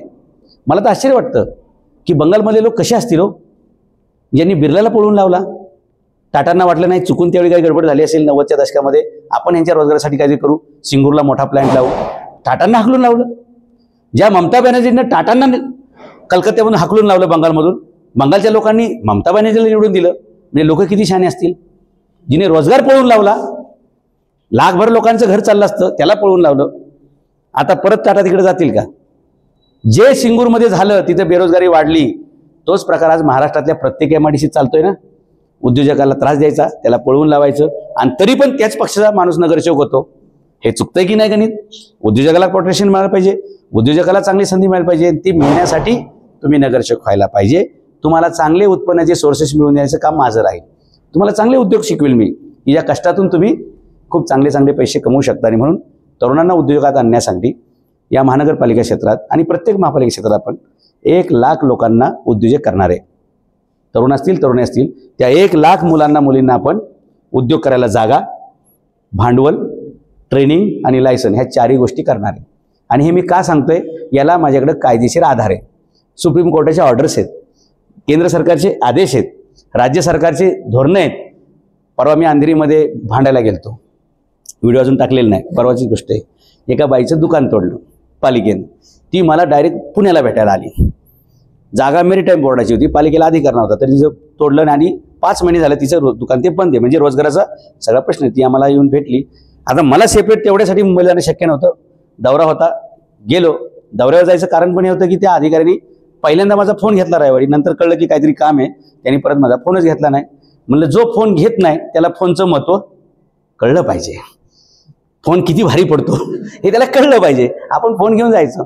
गेलो, नशिबाने तो हजर होता. दिवाळीचा आदल्या शेवटचा दिवस होता ना, की उद्यापासून सुट्टी, म्हणून तो बिचारा आलता. सगळं काम ओके चाललं होतं. कार्ड दिलं, आतमध्ये गेलो, ती सगळे माहिती दिली, चर्चा केली. तो म्हणला व्हिडिओ बंद करायचा. काय व्हिडिओ काढायचा नाही? म्हणलं व्हिडिओ काढणार, कॅमेरा बंद होणार नाही. तो म्हणला पोलिसांना बोलवणार. म्हणलं ओरिजिनल पोलीस बोलवायचे, डुप्लिकेट बोलवायचे नाही, ओरिजिनल बोलवायचे. आणि शिपाई बोलवायचं नाही, ACP DCP रँकचा माणूस बोलवायचा, म्हणजे मला सुद्धा बोलताना जरा छान वाटेल. असं ते सगळं भांडण झालं बरं का. आणि मग या लक्षात आलं की हे काहीतरी वेगळंच प्रकरण आहे. आणि मग ते पोलीस पण आले, सगळे पोलीस पण नंतर गेले. मी म्हणलं आता एक काम करा, तुम्ही इथं वार्ड ऑफिसर म्हणजे उपायुक्त म्हणून किती वर्ष झाला हा? तो म्हणला 1.5 वर्ष झालं. म्हणलं तुम्ही 1.5 वर्षात काम केलं का हो?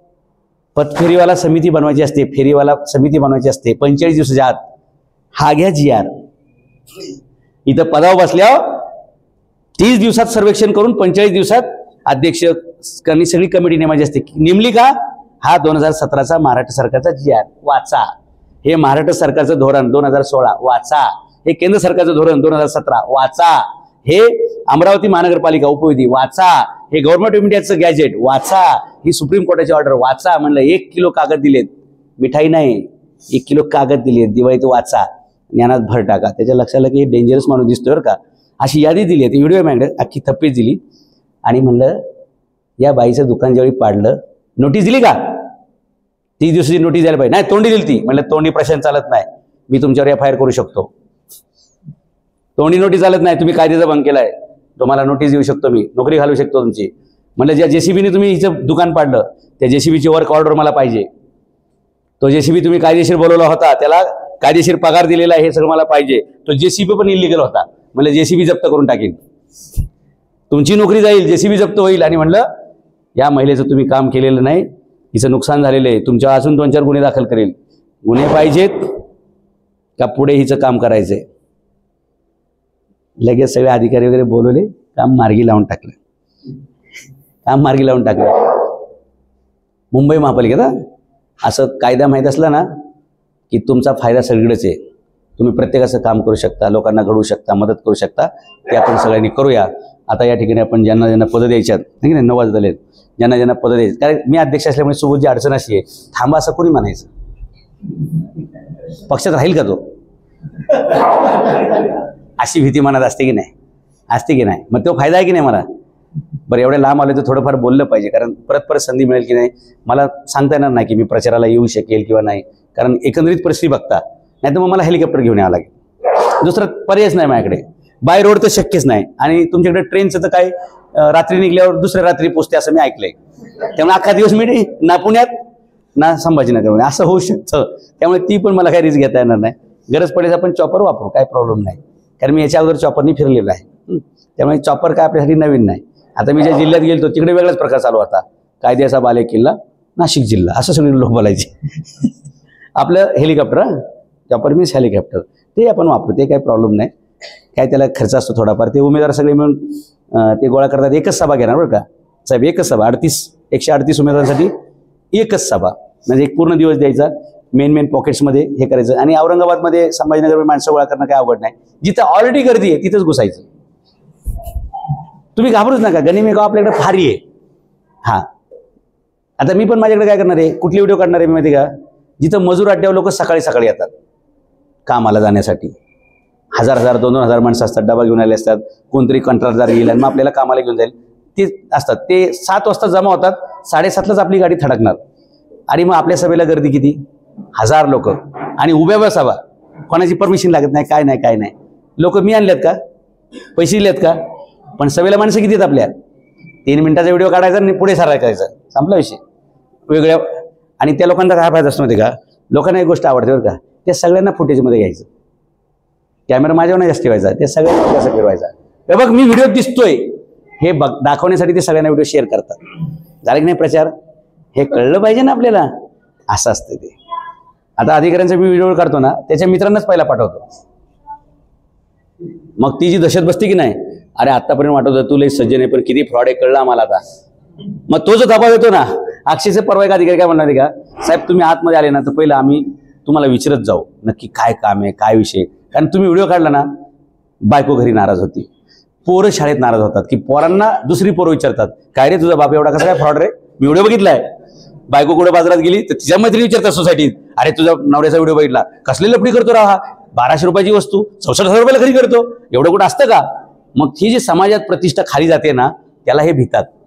आणि लक्षात घ्या, चोरांना एक्सपोज याच्यासाठीच करायचं की त्यांनी भ्रष्टाचारातून जो पैसा कमवलाय त्याच्यातून खोटी प्रतिष्ठा मिळवलेली आहे. त्या प्रतिष्ठेला एकदा तुम्ही छेद दिला की नाही, सगळे भ्रष्टाचारी आपोआप सरळ होतात. आणि म्हणून आम्ही ते करतो कायद्याने. हा झाला पहिला टप्पा.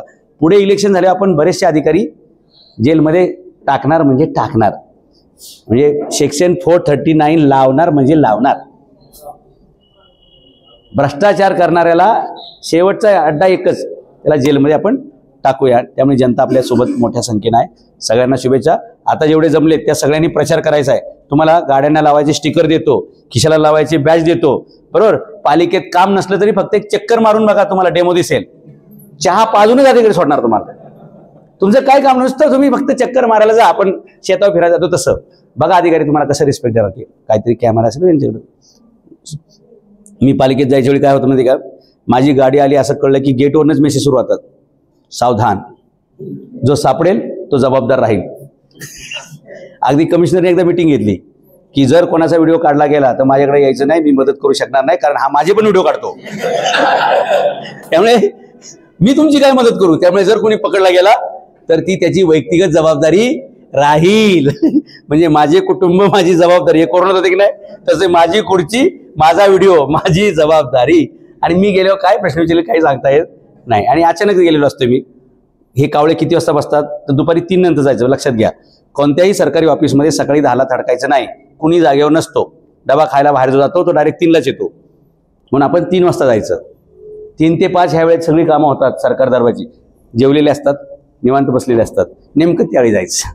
मी तर बऱ्याचदा डबा खायच्या वेळी टपकतो, जीआरच दाखवतो 1:30 ते 2 जेवणाचा टाईम आहे. 3 वाजता काय करताय. मग आता आमच्या पालिकेत आहेत ना, सगळे आयडेंटिटी कार्ड घालतात. सरकारला जीआर काढायला लावला गेल्या महिन्यात 10 तारखेला. Identity card compulsory.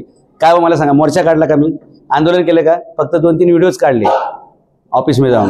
सरकारच्या लक्षात आलं की हे प्रकरण नंतर आपल्या मंत्रालयाकडे येईल, अंगावर आपल्या. मी मुख्यमंत्र्याला सुद्धा विचारू शकतो, आयडेंटिटी कार्ड कुठे, तुम्ही महाराष्ट्राचे मुख्यमंत्र्याचा पुरावा काय, शासकीय पुरावा काय. सगळ्यांनी घातलं पाहिजे. IAS असला IPS असला सगळ्यांनी. सरकारने छानपैकी जीआर काढला. एक अतिरिक्त आयुक्त मला तंबाखू खाताना 2-3दा दिसला. असं बोलता बोलता खाली वाकायचा नाही, काहीतरी तंबाखू गुटखा खात्यावर का. लगेच आम्ही पत्रव्यवहार सुरू केला. साहेब 1-1.5-2 महिने म्हणजे ते झाले 31 मेला रिटायर आणि 5 जूनला जीआर आला सरकारचा.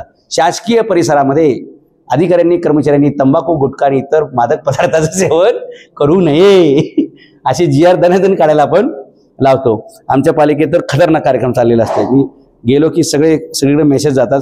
प्रत्येक जण जशी शाळेतली कसं हेडमास्टर आल्यावर सगळी पोरं आपापल्या बेंचवर बसतात, तसे सगळे अधिकारी आपापल्या जागेवर कागदपत्र तयार ठेवतात. कार्ड वगैरे घातलेलं असते आणि येईल त्या नागरिकाचं छानपैकी. मी पालिकेत आलो म्हटलं की सगळ्या डिपार्टमेंटची कामं होतात बरं का. आता हे नागरिकांना लक्ष द्यायला लागले. त्यामुळे मी कधी पालिकेत येणार हे ते शोधतात. माझ्या ओळखीचे नसले तरी सांगतात, सर आलेत खाली, बोलू का. आणि त्यांची कामं करून घेतात. आनंद आहे की जे माणसे माझ्या ओळखीची नाहीत किंवा मी त्यांच्या ओळखीची नाही अशाही माणसांचं काम, अनोळखी माणसांची कामं फक्त छत्रपती या शब्दाच्या दराऱ्याने होतंय, याच्यात मला आनंद आहे. आणि तोच दरार आपण तयार करू. आजपर्यंत नाही साहेब 75 वर्षात दुर्दैव आपलं एकही मराठी माणूस प्राईम मिनिस्टर होऊ शकलेलं नाही. पण पुढच्या 10 वर्षात मराठी माणूस प्राईम मिनिस्टर केल्याशिवाय राहतच नाही. प्राईम मिनिस्टरच करणार पुढचा मराठी माणूस. तुमच्या डोक्यात असं असेल की तो कोण असेल 10 वर्षांनी प्राईम मिनिस्टर, डोक्यात येणारच ना प्रश्न, तो कोण असेल, तो कुणी असेल, तुम्हाला काय करायचंय, पण तो मराठी असेल. तुम्ही त्याच्या जास्त चरित्र करण्याची गरज नाही. आपला मराठी माणूस कुणी, माझं स्पष्ट म्हणणे, कुठल्याही पक्षाचा असेल, आमच्या छत्रपती शासन झालं तर उत्तमच आहे, आणि छत्रपती शासनचा जर प्राईम मिनिस्टर झाला तर दुसरा कोण असेल, दुसरा कोण असेल. तुम्हाला करू का असं? बऱ्याच पक्षात चालतं ना. अहो या देशामध्ये आता तुम्हाला असं वाटतं ना की आम्ही नगरसेवक होण्याचे चान्सेस किती आहेत. प्रश्न स्वाभाविक आहे ना की आम्ही लढू, किती चान्सेस किती आहेत. या देशाचे 10 प्राईम मिनिस्टर अनपेक्षितपणे प्राईम मिनिस्टर झालेले आहेत, त्याला ॲक्सिडेंटल प्राईम मिनिस्टर म्हणतात. महाराष्ट्राचे 7-8 मुख्यमंत्री ॲक्सिडेंटल मुख्यमंत्री आहेत, त्यांच्या स्वप्नातही नव्हतं. नाव सांगू का प्राईम मिनिस्टरची आणि मुख्यमंत्र्याची? अनेक लोक अनपेक्षितपणे खासदार झालेत, अनेक लोक अनपेक्षितपणे आमदार झालेत. मग तुम्ही 400-450 पोरं अनपेक्षितपणे नगरसेवक का होऊ शकत नाही? फक्त गरज एकच आहे, फॉर्म भरून मैदानात टिका, मैदानात राहा, लोक भरभरून तुम्हाला मतं देतील. आणि हे पण वाईट आहे, तो पण वाईट आहे, हे नवीन पोरगा आहे, काहीतरी चांगलं करेल म्हणून तुम्हाला लोक पैसे पण देतील, मतं पण देतील, नगरसेवक झाले. दुष्काळच हटला पुढच्या 10 पिढ्यांचा. टेन्शनच घेऊ नका. एकदा तुम्ही सभागृहात गेल्यावर पुढची काळजी करू नका. मी तुम्हाला बरोबर योग्य पद्धतीनं घडवत भ्रष्टाचार न करता तुम्हाला करोडपती करण्याचा शब्द माझा, ते करता येतं. बरोबर, स्वाभाविक आहे ना. आपल्या गरजा किती येतो? साधा आपण म्हणायचं, मैं क्या फकीर आदमी उज्ज्वला उठा के निकल जाऊंगा, असं सगळं म्हणायचं. बरं का, माझं काय, मी तर साधा माणूस आहे, शाकाहारी माणूस आहे, मी काय पित नाही, खात नाही, कोणाच्या आद्यात नाही, मध्यात नाही, असं म्हणत तुम्हाला मी 100-1 कोटीचं मालक करून सांगेल. साधं राहायचं बरं का. तुम्ही उगाच महागड्या गाड्या घेताल. कालपासून वाद सुरू झाला ना टीव्हीवरती, या डिफेंडर आल्या कुठून, यायला उद्योग करताय. जेव्हा श्रीमंत माणूस कधी ब्रेसलेट दाखवतो का, गाड्यावर दाखवतो का, चेन दाखवतो का? ही बावळी काल श्रीमंत झालेली घेऊनच फिरतात सगळी संपत्ती अंगावर. रतन टाटाच्या अंगावर बघितलं का? बिल गेट्सच्या अंगावर बघितलं का? वॉरेन बफेटच्या अंगावर बघितलं का? ती गरीब माणसं आहेत. स्टीव्ह जॉबच्या अंगावर बघितलं का? एलन मस्कच्या अंगावर बघितलं का? इथं ज्याच्या अंगावर मास नाही त्याच्या अंगावर सोनं आहे, गोल्डन मॅन आणि काय काय काय काय. आपल्याकडे प्रत्येकाचे लक्षणे किती खराब येतो. माणूस किती महागड्या गाडीतून आला, किती महागडे कपडे घालतो, किती कार्यकर्ते सोबत, किती महागड्या वस्तू वापरतो, हे चुकीचं आहे. त्याचे विचार किती मोठे आहेत. एकदा अमेरिकेच्या राष्ट्रपतीला खूप वाईट वाटलं. रोनाल्ड रेगन त्याचं नाव. वाईट वाटण्याचं कारण एकच होतं की त्याच्या ताफ्यामध्ये 300 गाड्या होत्या. किती? राष्ट्रपतीच्या ताफ्यात. आणि ओशो रजनीश यांच्या ताफ्यामध्ये 1000 गाड्या होत्या. खरा सम्राट कोण आहे? ओशो रजनीश. अमेरिकेच्या राष्ट्रपतीच्या 3पट गाड्या. बरं, अमेरिकेच्या राष्ट्रपतीच्या गाड्या ताफ्यात कुठल्या होत्या? BMW मर्सिडीज होत्या. आणि ओशो रजनीश यांच्या ताफ्यात कुठल्या गाड्या होत्या? रोल्स रॉयस होत्या. एक गाडी 6-6 कोटीची. सांगा खरा राजा कोण आहे? ज्ञानाचा राजा खरा असतो. ओरेगन प्रांतामध्ये त्यांनी आश्रम काढण्यासाठी जागा घेतली साहेब, ओरेगन प्रांतामध्ये अमेरिकेत. म्हणून मी जरा अमेरिका एकदा फिरून बघितली आहे. तुम्हाला सुद्धा अमेरिकेला घेऊन जाऊ कधी कधी. आता आपलेच लोक परत यायला लागले, तो भाग वेगळा आहे. अमेरिकेतून ओरेगन प्रांतामध्ये त्यांनी आश्रम काढला होता. किती स्क्वेअर फुटाचा असेल माहिती आहे तुम्हाला? Can you imagine? Osho Rajneesh यांचा अमेरिकेतील ओरेगन प्रांतातला आश्रम किती एकरमध्ये असेल? नॉलेजची पॉवर काय असते. अनेक हेलिकॉप्टर त्यांच्या दारात होते. आणि गुरुपौर्णिमेला जेव्हा त्यांच्या शिष्याने रोल्स रॉयस आणले ना, फक्त माणूस यायचा, पाया पडायचा, चावी हातात द्यायचा. गुरुदेव 365 दिवसात आम्ही हे 365 गाड्या आणल्यात, एक दिवस तरी माझ्या गाडीला पाय लावा. मला सांगा, रोल्स रॉयस घेण्यासाठी आयुष्यभर काम करणं आणि 365 गाड्या वाढदिवसाला, गुरुपौर्णिमेला शिष्यांनी 365 गाड्या घेऊन येणं, केवढं मोठा नॉलेजचा परिणाम आहे. हा परिणाम डोक्यावर करून घेऊया आणि नॉलेजच्या पाठी जाऊया. ओरेगन प्रांतातील त्यांचा आश्रम फक्त 60,000 एकर जमिनीवर होता. This is a power of knowledge. आणि त्या पद्धतीने आपण आपला समाज घडवूया. आणि कदाचित म्हणून मला अमेरिकेनं बोलवलं की ओशोंच्या रचनेनंतर कोणीतरी भारतातला, आता मी मला स्वतःला महापुरुष म्हणलं तर चुकीचं होईल, ते चुकीचं होईल आणि ते योग्य पण नाही आहे. नाही तर आपल्याकडे असं असते, विद्यार्थ्यांना सांगायचं की तुम्ही आमचा सत्कार करा, तुम्ही आमचं हे करा, ते करा, आमचे गुरुदेव म्हणजे भगवान आहेत, आमचे गुरुदेव म्हणजे हे येतं. गुरुदेव संध्याकाळी आणि खूप जवळून बघितलं का मी हे सगळं. त्यामुळे असं ही ज्ञानाची किंमत आहे. म्हणून आपण ज्ञानवंतांचा पक्ष, गुणवंतांचा पक्ष, टॅक्सपेअर लोकांचा पक्ष, सुशील लोकांचा पक्ष ही आपली ओळख आहे. ती आपण कंटिन्यू करूया. पुढच्या आपण अपॉइंटमेंट घेऊया आणि मग हा कार्यक्रम संपवूया. आपण सगळे आलात, दिवाळीच्या दिवशी आलात, इथे दिवे लावले आपण, त्याबद्दल धन्यवाद. कारण दिवे आम्ही सुरक्षितपणे यासाठी लावले ते सोबतजी, की जर लाईट अचानक गेली तरी आपला कार्यक्रम कंटिन्यू व्हावा.